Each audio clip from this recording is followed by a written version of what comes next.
But yeah, I know some make it seem big. Make it like seem small. It's not like there's no one here. It's fucking. It's kind of sad though. What does JCT Make your mean? voice. And you're working. Fucking cold. That's all I know is that I'm doing some shit. I feel official, but it's bad. I feel official. I'm official. I can walk. See, y'all can't go to the 4200. I can walk in and be like, yeah, I'll be detailed and walk in. It's cool. Anyway, like, you don't gotta. You don't gotta. Sometimes, oh my god. Well, first of all, Blake, you don't gotta go back there. Just me and Hodge can. You good. You said here. You good. All right, so, yo, there was a girl in the army. Exactly. A little darker, Hispanic, in the army. She's just like, No. short hair. I'm like, She's her. I was like, yo, you like my friend? You like my girl Herrera? She was like, I was like, who? I was like, right. Another Marine. It was cool. I was like, oh shit, we got a doppelganger. Don't worry, we found somebody that like Leslie. Was she Hispanic? Yeah, a little darker. Crazy. It's crazy. It was really cool. I like it. I was like, yo, that's fucking funny. I don't like it. It's not your sister. No. Yes. You have a sister in the army. I refuse. You can't refuse your I birth. refuse it. You can't refuse your birth sister, alright? She's not. You haven't met her yet. Y'all might have another. You don't want her. No. That's not. She didn't have glasses on, so.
They finished it too early. They're talking about that they can't do it on time. Basically, right? Wouldn't that be because the judge has a certain time he has to place it? Yeah, but thank you very much. Yeah, thank you.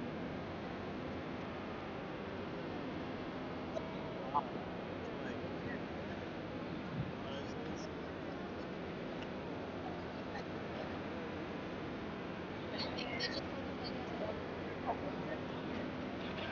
him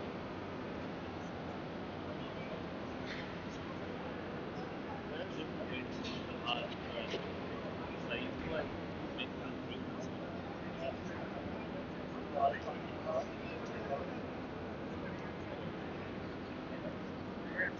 Not to say so just like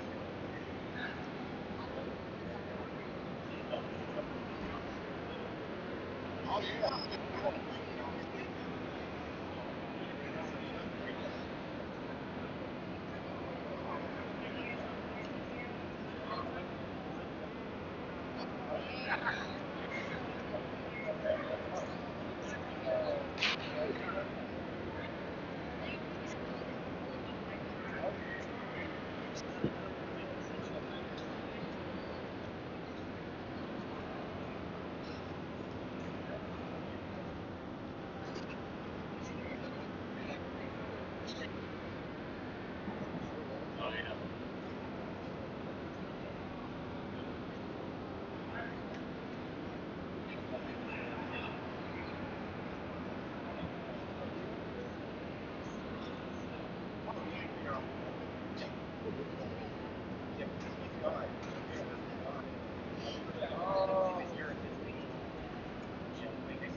don't tell him. Put some No, make no, it I good know. pay. We do it that way sometimes.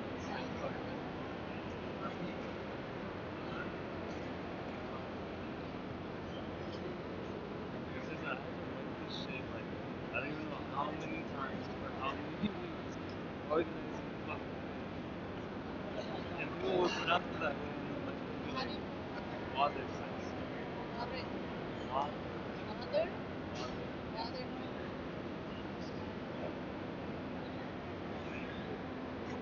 Shut up one time. I was like just standing there like watching them like tasting stuff. And I'm like, what is it? He's like, it's water. And I shut down. I was like, the fuck? It's water, but he's like, then look at me as like Robbie H. One like red titles. Yes, good. All right. Yeah.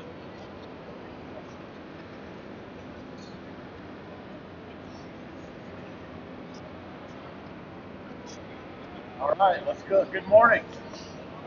Nice. Exciting, good stuff. I'm Graham Mitchell. I'm the Director of Academics and Program Development for Anjou's Escoffier School of Culinary Arts. So we have two ground campuses, one in Austin, Texas, one in Boulder, Colorado, and we have online program. We do work with tuition assistance. We're Title IV funded. We're accredited. We do have several active members of the military program as well as some alumni. People have completed the program. I am honored and humbled to be here today. I got to attend this event last year.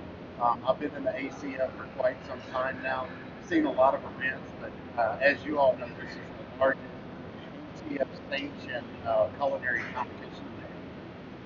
You should all be proud. There's some amazing stuff going on here. You just look back at the table. So I get all excited and pumped up when I see this. So today I'm going to do a demonstration for you guys, and we're going to do steak. So when asked to do a demo, really look back at some more classical French stuff. Steak frites is steak and fries.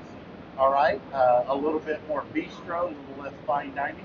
I'm going to serve it with a sauce béarnaise today. All right, so representative of the Scottier School of Culinary Arts, we really like to focus on technique. All right, recipes are great, but if you don't understand fundamental technique, recipes really don't do you any good. So we're going to learn several techniques this morning. We're going to grill steak. So we have a cast iron grill pan here. All right, already have some going in the oven. So technically that's roasting. So we're going to learn to grill. We're going to learn to roast this morning. That's already going. We're going to learn to do a hot emulsification. And we're going to learn about blanching and frying. Now, because we're in the gym and because we have fire code restrictions, we're only going to do shallow frying this morning. That's all right. We have hot oil. We have a product, and we've already blanched potatoes. So we're gonna work. Show you what those potatoes like when they're blanched, and show you what they're like to fry them when they're raw. All right, so I'm going to start off with a sauce today. So I have everything prepped up here, my mise en place, as it were, to do the sauce. Béarnaise sauce, a very classical sauce that goes back to the early 1800s. It was said to have been served or made in honor of Henry IV. All right, Chef Auguste Escoffier, as he codified French cuisine, one of the many sauces he has in the guide of is sauce béarnaise. All right. So some people say that this is a variation of hollandaise. Some people say it's a completely different sauce. They're both hot emulsions, right? So with a hollandaise, you would start with your raw egg yolks and a little bit of acid, and add in your hot clarified butter once you cook the eggs. With this, we're going to make a reduction, right? Shallots and peppercorns. The recipe is in the pamphlets that we provided today. We're going to make a reduction with a little vinegar. In the classic recipe, it calls for tarragon vinegar. We don't have tarragon vinegar. So we're going to really infuse our vinegar and white wine with our tarragon stems and our black peppercorn. So I've talked a little bit about Chef Auguste Escoffier, his book that a lot of culinarians go by, Le Guide Culinaire. He made a lot of contributions to what is still now modern culinary art. As I stated, he codified French cuisine. He put it all down in a very thick volume, a journal of recipes. If you read the recipes he has, you'll really understand why they do no good without understanding technique. All right. Um, he's got a lot of the structure that he built, including what's called a brigade, or the structure, the hierarchy in kitchens today. He took away from his time in the French Army. So the uniform, the modern chef's uniform that you see today, goes all the way back to Escoffier's time. It mimics some of the way the structure was of the uniforms in the French Army at the time, all the way down to the brigade that he set up. So a lot of traditions that have carried forward all the way to this day. All right, including the techniques we're going to learn today. So the first thing we're going to do today, we're going to start working on our sauce béarnaise. All right. So to do that, we're going to make a reduction. As I talked about before, we're going to use shallots, whole black peppercorns, white wine vinegar, and white wine. So since we don't have our tarragon vinegar, we're going to do an infusion of the liquid with some tarragon stems here. All right, so I've got some fresh tarragon, and I'm going to go through and I'm going to pick these leaves up. I'm going to save them to use fresh top tarragon with our sauce béarnaise at the very end. If you look at the classical recipe, it actually calls for chervil as well. First of all, does anybody know what the flavor profile of tarragon is? No? Everybody tired or? Oh, I thought I heard somebody. So it's anise flavor. All right, light, not black licorice, but licorice flavor. All right. Chervil is it's a little bit grassy and also has that anise flavor to it. All right. So if you don't have chervil, it's completely fine. You're going to get that. Actually, tarragon is much stronger, more astringent. All right, so I'm going to pick 4 or 5 stems here. Notice that I have saved these in wet paper towels. Helps preserve the herbs for later. We're going to do the same thing with these fresh leaves, so we can have some fresh chopped tarragon at the end.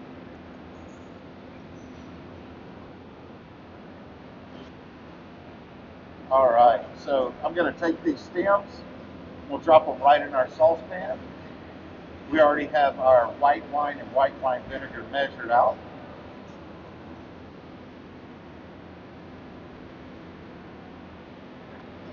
We have our shallots, a brunoise of shallots, and our black peppercorns. So what I'm looking to do in this thing is to reduce this so it concentrates the flavor. A lot of recipes when you're doing reductions will ask you to take it to offset or almost dry. I'm not going to take it quite that far because I'm going to need to strain it out, and I'm going to use that liquid when I cook my egg yolks for the Bernaise sauce. So I'm going to set my fresh tarragon leaves aside. We're going to chop those later. The Bernaise at the end. All right, any questions so far? There's a test at the end, so they're paying attention.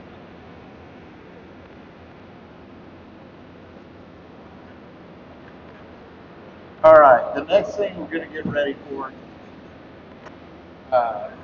is, so we are using beef tenderloin today. Looking back at kind of some traditional dishes, steak free, you'll see it traditionally served with grilled meat, with some cut of fried or palm free. What we're doing today is palm neuf. Palm neuf is a little bit bigger. Palm neuf literally translates new bridge.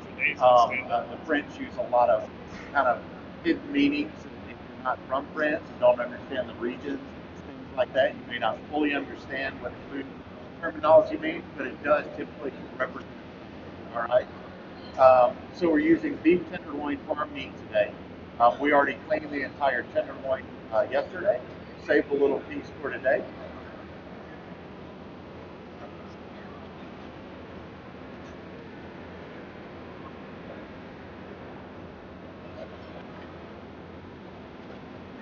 All right.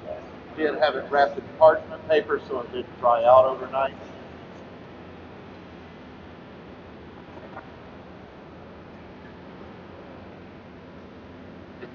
Paper towel. Yeah. All right. So this is the tail piece of the beef tenderloin. You can see it here in the mirror. I left this piece in particular because I'm also going to show you how to tie meat or truss meat. It's going to help it cook evenly. If you look at this piece of meat, it's kind of triangular shaped. If I just threw it into the pan, it would cook. This end would obviously get well done before this end was mid-rare. So I'm going to use some butcher twine, and I'm going to tie this up to get a nice uniform piece of meat there. Anytime you're butchering and working with meat, I got a nice clean paper towel here. Make sure the meat is nice and dry. One of the things that we're looking for when we're cooking this meat is that color, right? You'll see the marks that we got on the tenderloin that are in the oven, referred to as quadrillage, right? The diamonds that you see on the meat. A lot of people will just put it in the pan and turn it, and then flip it over and turn it again. I'll talk a little bit more about the quadrillage and what that actually means. It's a sign of skill of a cook. But we want the meat dry when we're cooking, all right? Water does not brown. For those of you who say that you know how to burn water, yes, you can reduce water in a pan so much that it actually burns in the bottom of the pan. The water's not burning, it's what was in the water that's actually burning in the pan. So we want color on this meat, what's referred to as the Maillard reaction.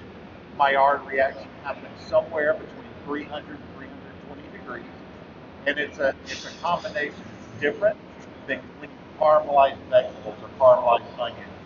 You actually have heard people talk about caramelizing when it comes to meat. That's not true. This is a very different reaction. What's going on in vegetables? Starches are converting to sugars. There's a reaction with heat that turns brown. With meat, there's actually a reaction with the amino acids and the naturally occurring sugars in the presence of heat that make it turn brown. That brown is good, color is good. I always tell students when you walk into a room, I think back when I was a kid, my aunt used to make tacos every Friday night, ground beef tacos. And on the back of a pack of tacos or taco shells, it talks about making tacos. It says to brown the meat. And I always remember that there were pieces that were stuck to the bottom of the pan that were nice and brown. And I knew that those were a lot more flavorful than the gray meat that was on top. Not really gray, but just kind of cooked, not browned all the way. Those are the Maillard reaction. They're a little bit crispy. They're really good in flavor. As a matter of fact, you can walk into a room where somebody's browning meat and you can smell it. When someone's grilling meat, the smell that really attracts you to it is that reaction that's going on where the meat is turning brown. All right, so we're going to tie this meat up so that it cooks evenly through the process.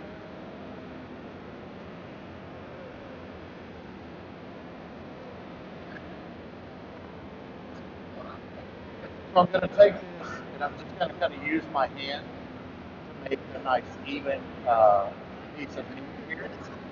I'm going to take it and I'm going to make the tie around it. So I'm going to go under once, twice, and that'll be just fine. I don't want to pull it so tight that it cuts into the meat. All right. Now I'm going to go around and flip this over, and I'm going to go all the way down. So what I'm going to do is I'm going to put my finger on it, go around the meat, see where my finger is. I'm going to bring that string under, and it's going to make a loop. There are a lot of different ways to do this. I've seen people tie individual knots. For me, this is a lot easier just to go down with one piece of string. And it looks like I might run out of string, which is perfectly fine. All I got to do here is take my knife, another piece of string, tie these together. So I don't know if you all can smell that reduction, that vinegar and wine reduction that's going on. I do think I was just talking about brown meat and the sense of smell and the Maillard reaction. I think one of the most underutilized senses in the kitchen is smell and hearing. So I can hear what's happening in that pan. I'm not sure if you can hear it, and I can smell what's going on in that pan. If you can smell the change, if you could smell it before it was really bright, and I can smell it getting sweeter. Kind of smell the sugars there, right? So I am paying attention to the food, but I'm doing it through other senses than my eyes. All right, I'm going to turn this over. I'm going to go back through the entire cut here.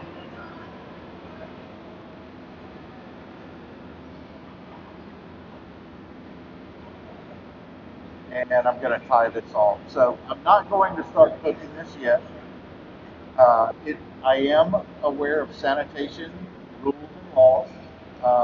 It's okay for this meat to be out. As a matter of fact, it's going to kind of come up to room temperature a little bit over the next 15 minutes or so as I'm working.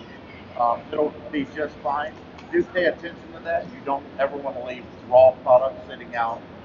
Definitely not more than 4 hours, but 4 hours is the entire life of that food. All right. So when you're working with it, work with smaller batches at a time, and know when you're going to be cooking them.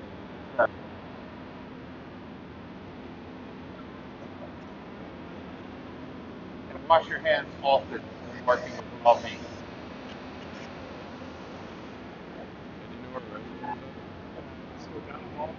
All right, the next thing I'm going to work with are these potatoes. Again, I have this oil slightly hot. You're going to do a shallow fry.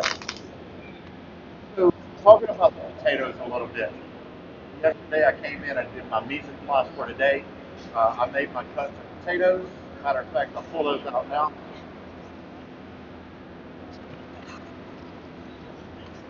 So these are really just large rectangles. We'll take a look at how to make nice, even cuts of your potatoes today. I cooked these in about 300-degree oil yesterday, and they're cooked almost all the way through. This is called referred to as blanching. All right. So you have blanching. May hear about blanching and shocking. When it comes to produce, blanching is a preparation technique. So what I've done is I've prepared these potatoes to finish them today. So they were cooked almost all the way through. All I want to do today is get the color on them and make sure that they're cooked all the way through. We're also going to cook these potatoes fresh. If you've ever made fries at home and you cut potatoes and drop them in hot oil, they get dark a lot quicker than they cook on the inside. So everybody likes fries. Well, maybe not everybody. Most folks like French fries. A really good fry, when you break it open, it should be nice and fluffy inside and not really dense potato. You go to places that serve fresh fries, a lot of times you'll get kind of a dense potato, right? So what the outcome of this would be, I blanched them. It already started the cooking process. I then froze them. The remaining liquid in this, so when water freezes, we know it expands. So the remaining water expanded and ruptured the cell walls. So what will happen is once this cooks on the outside, gets nice and golden brown, it should be fluffy, almost like a baked potato. Right? Whereas when we cook these fresh ones, they're probably going to be a little bit more dense. So we're going to go ahead and peel, we'll just do one of these potatoes today, peel it fresh.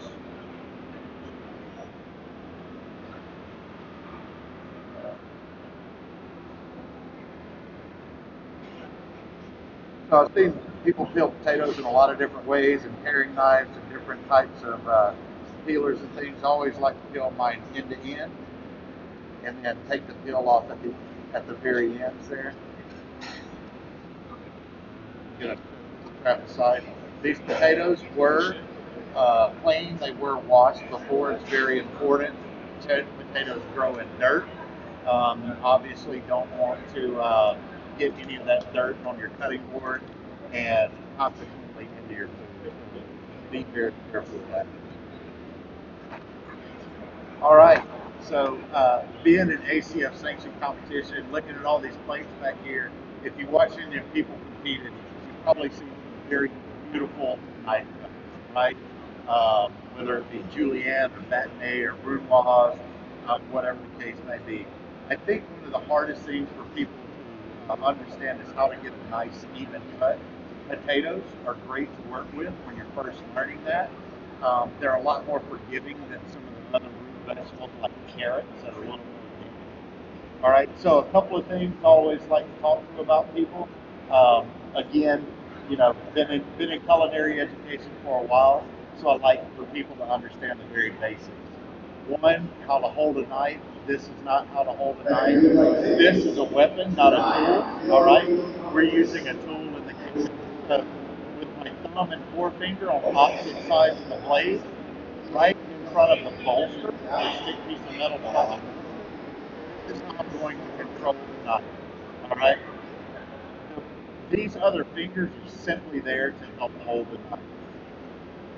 I worked with an instructor one time, and I give credit to someone else, but he explained it very well. This is the smart hand, and this is the dumb hand. The one holding the potential weapon is the dumb hand. This is the smart hand because you want to keep this away from this blade. All right. That's why we use the claw technique to keep our fingertips tucked under. Another thing you want to do is always make sure that your hips are squared up. I see a lot of people cutting like this. I think it's because when people are looking at making cuts and they want to make them nice and even, they try to use the edge of the cutting board as a guide. That's not natural. It's not how you should stand. And if you've ever done that for long periods of time, it will wear your body out. All right? So we want to be nice and loose, hips square to the cutting board, our elbows out to the side, our smart hand with the fingertips tucked under, and our dumb hand with the weapon here. And I'm going to make my first cut. So there it was. The potato was slippery. It slid off. That's all right. I'm going to use this. So I'm not going to peel this one for time's sake, but it happens. I've been cutting potatoes for a very long time. It was slick and slid off. So I'm going to use this one, make that cut again, and now I have something more stable. All right. So now that it's stable, I can go around and I can create some form of rectangle. All right. Nice and even there. So there are a little bit angled sides. Now, if I'm competing in this competition, obviously I want this peeled. I want it beautiful. I want the judges to tell me I did an amazing job. For our benefit today, we're doing steak. It's all right if they aren't perfectly even, but I am going to still make sure that my hips are squared up. I'm going to go in about a ½ inch from the edge of it and make this hot new cut. I'm going to cut straight down and pull it back. I'm going to make a second cut. And what you should have here, you should be able to see in the mirror, a relatively even, all right? Straight up and down, making sure my knife is straight up and down. I'm going to do the same thing on the other side. So you should have nice squares at the end of your cuts. This is one of the edge cuts. You can see where it's a little bit rectangular. But the rest of the cut should have nice squares on the other ends, especially if you're going to have these all right, so I'm going to set those in water. That starch will start to oxidize and turn brown. So I'm going to be very careful with those before I get them into this wood.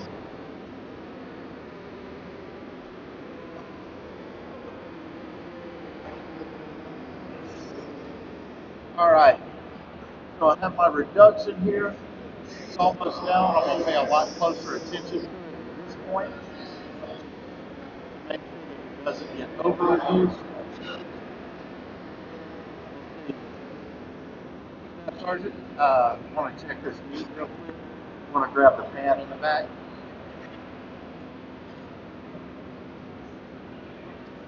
Yeah, let's check. So set this on the table.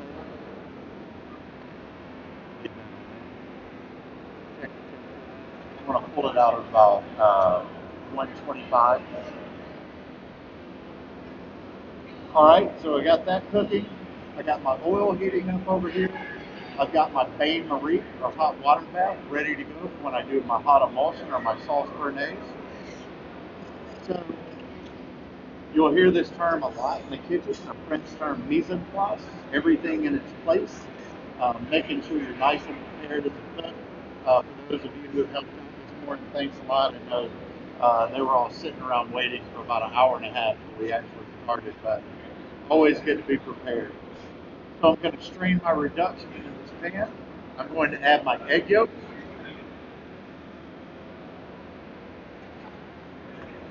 Which I've already separated, mise en place.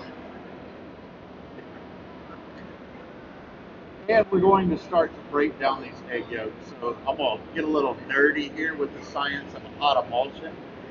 If you really want to learn about the science of food, Harold McGee has a book called Home Food and Cooking. It goes into detail. I think he explains hot emulsions very well. So what we're doing is we're taking egg yolks that are mostly fat, right, and protein. And these proteins are actually coiled up into bunches. And we want to uncoil those proteins so that we can create an emulsion. An emulsion, by definition, is a combination of two things that wouldn't normally combine on their own. So we're going to have some moisture. There's moisture in our reduction. There's some moisture in the egg yolk. All right. I am using clarified butter today. You do not have to, but you could use whole butter, and there's moisture in that. All right, so we're emulsifying fat into the water. So we're going to take and strain our reduction here. We want to get all of that liquid out, smelling great. Now that is a little bit more than I know I'm going to need. So what I'm going to do,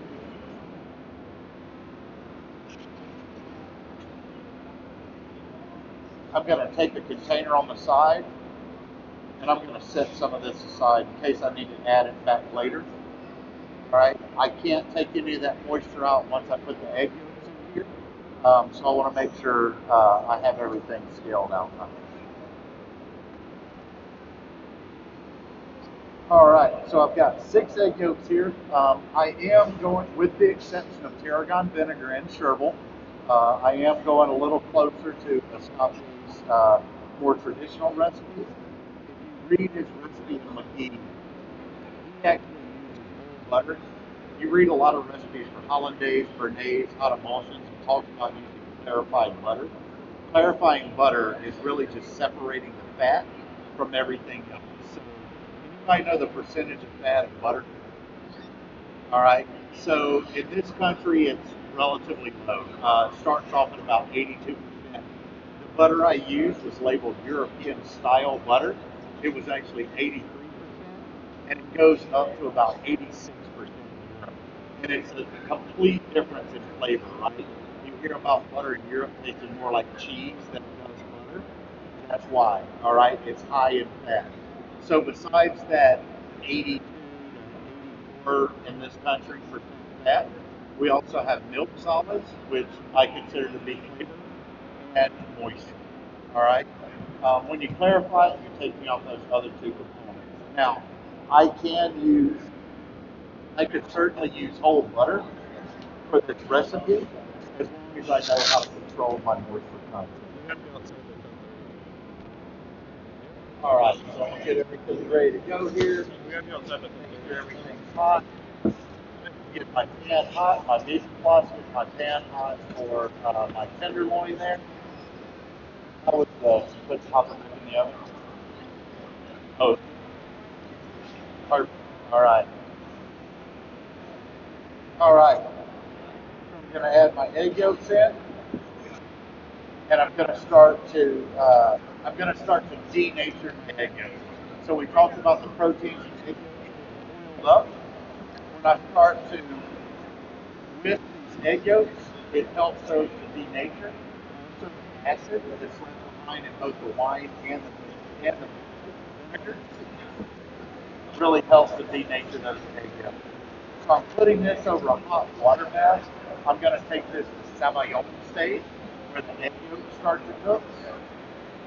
Now, Sergeant Gonzalez is going to help me. It either helps have 2 people, unless you have a third arm. So you'll see a lot of people take a wet kitchen towel and kind of spin it around and lay it on the cutting board and set it on there so it stabilizes the mixing bowl so it doesn't move around on you too much.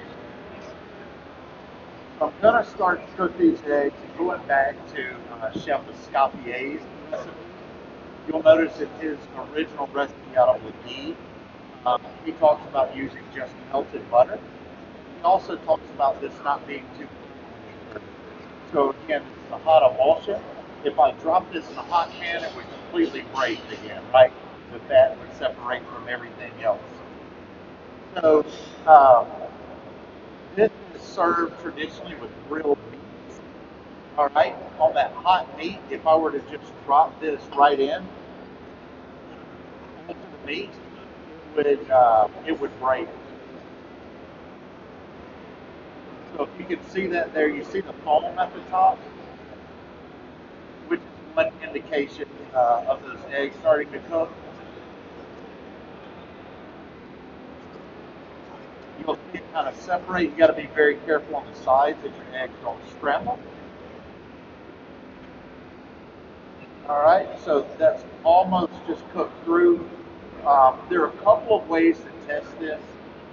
One, that you didn't scramble the eggs. 2, if there's enough, you should be able to pick up the egg yolks and start to make a light formation in the surface there. It's kind of hard to see through this mirror. So these egg yolks are starting to cook.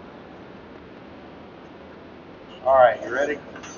So we're doing a hot emulsion. All right, we don't want to break this from the very beginning.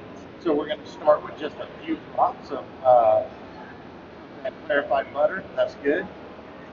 So going back to Carol McGee and On Food and Cooking, I love his explanation of it. He talks about adding a little bit of fat in at the beginning as you shatter the oil formation. You don't want oil to coalesce or come back together and cool. So, all right. So I'm going to chase that fat around the mixing bowl.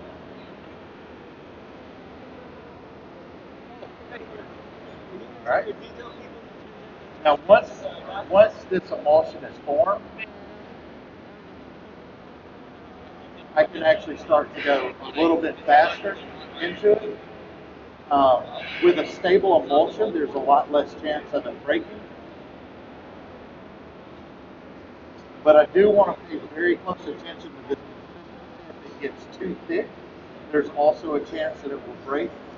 So to control both the consistency and the temperature, I've made sure that this is clean water that I'm using in my bakery, and I've made sure that nothing came off into that liquid. I'm actually going to use a little bit of this liquid just to make sure that's hot and to control the consistency as I start to go in with the rest of the clarified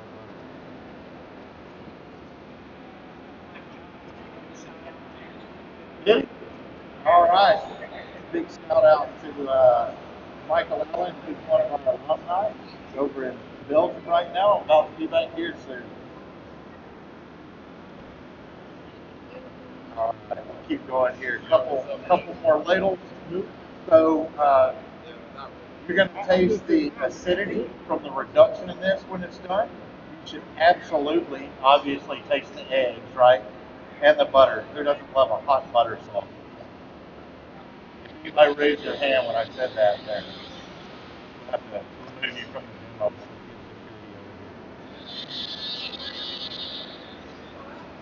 All right, we're getting really close there. There are several different ways that you can keep this hot. You make this home, you make it professional food service. One of the best tricks that I've seen in my career is making a coffee hot pot. You all know what hot pots are, right? And this will keep for a couple of hours in a coffee hot pot. Plastic really helps control temperature. I can wrap the top of this with plastic wrap and set it on a warm place somewhere in my kitchen and I'll control that heat. All right, so we're going to leave this as it is right now. I'm just going to set it back here and make sure that it's warm. I'm actually not going to season it yet. I'm going to make sure that the consistency is right, the temperature is right, the seasoning is right when I put in my my all right. So we're going to start to finish everything up here. I'm going to take these fresh cut potatoes that I have and make sure that they're not fried. Obviously, with the shallow fry, you don't want any water mixed in with the oil. All right.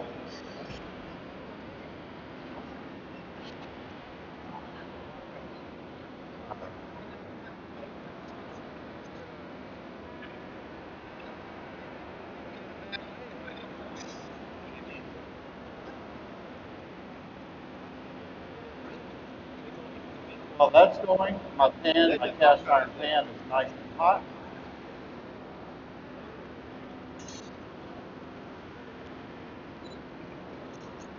So I'm going to season this tenderloin up.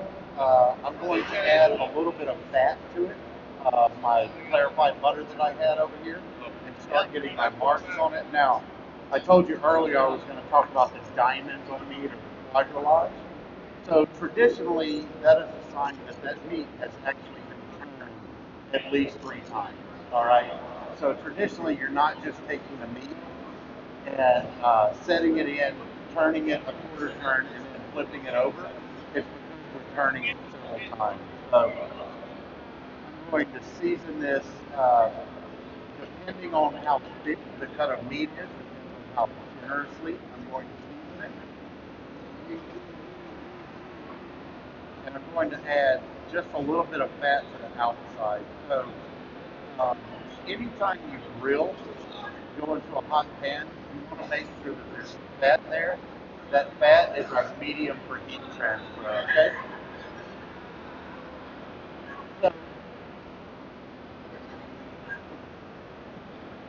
So on grills, whether it be on the grills, cooking inside, see people like to, what I say, mess with the product. All right, flip the pan, move things around.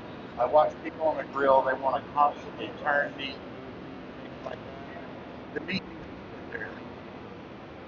The reason, going back to the quadrilives, that you want to turn it at least 2 times, 3 times, is because you're moving moisture up and down the meat. And if you let it sit longer on one side, you're going to get uneven. All right, muscles, right? When our muscles get really hot, you burn yourself, they tense up. Well, even though this muscle has been the shortest, it's still going to tense up when meats are hot. All right.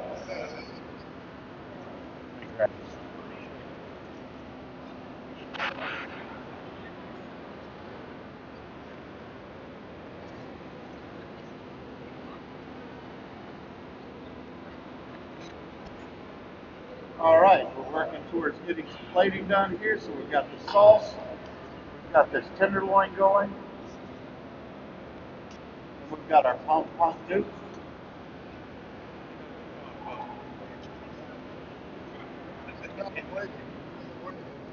All right, so you'll see as these have gotten color,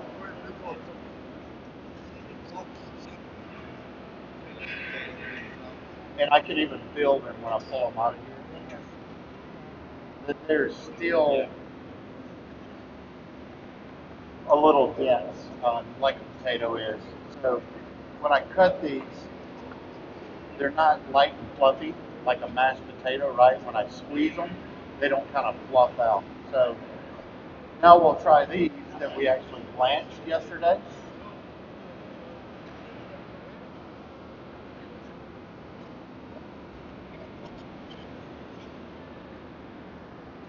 And we'll see the difference in how those come out.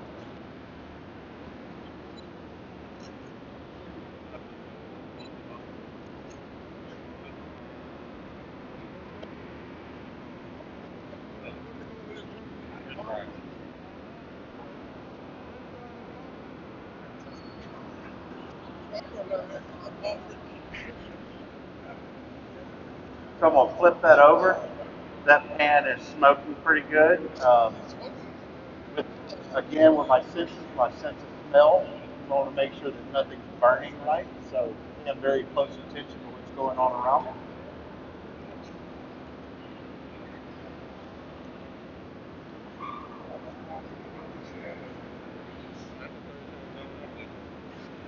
All right.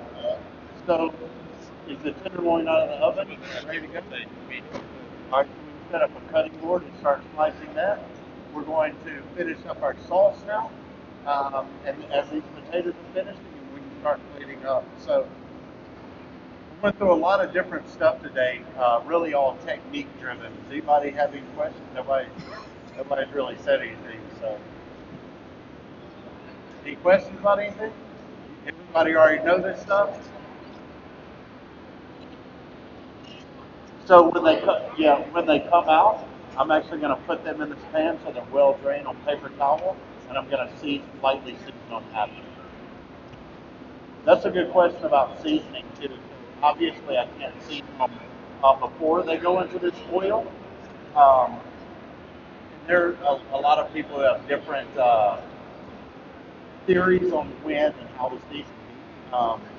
I absolutely always season my meat before they go into it. Like now, if I were to sprinkle salt on this, some of it would stick, some of it wouldn't. So yeah, we're going to put a little bit of salt in there. At this point, I know they're almost cooked through. By the time they're nice and golden brown, they should be nice and crispy on the outside, nice and fluffy on the inside. So I'm going to make sure my sauce that I'm looking for.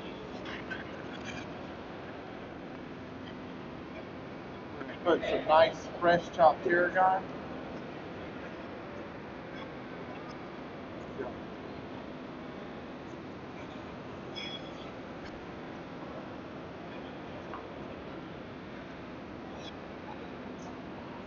In there, check our seasoning.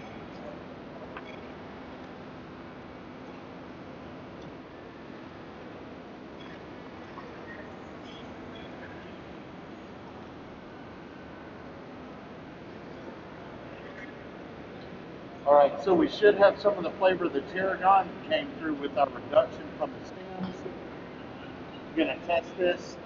When you're tasting this sauce, because it's fat heavy, you're not going to be able to taste it more than 2 or 3 times. So you really got to get the salt adjustment right the first or second time. Otherwise, your taste buds are kind of shot. So it's a little thick. It's cooled down a little bit more than I wanted. I'm gonna add a little bit of this hot liquid. It needs just a little bit of salt.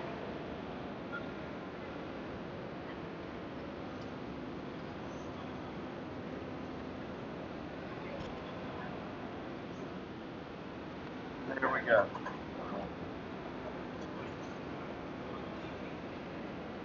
All right, so that's it. Steak frites. You can see the tenderloin that was actually finished in the oven, meaning it's roasted as opposed to grilled. Even though I got the grill marks on it, we have our potatoes that are about to come out. Sauce for me. All right, thank you all.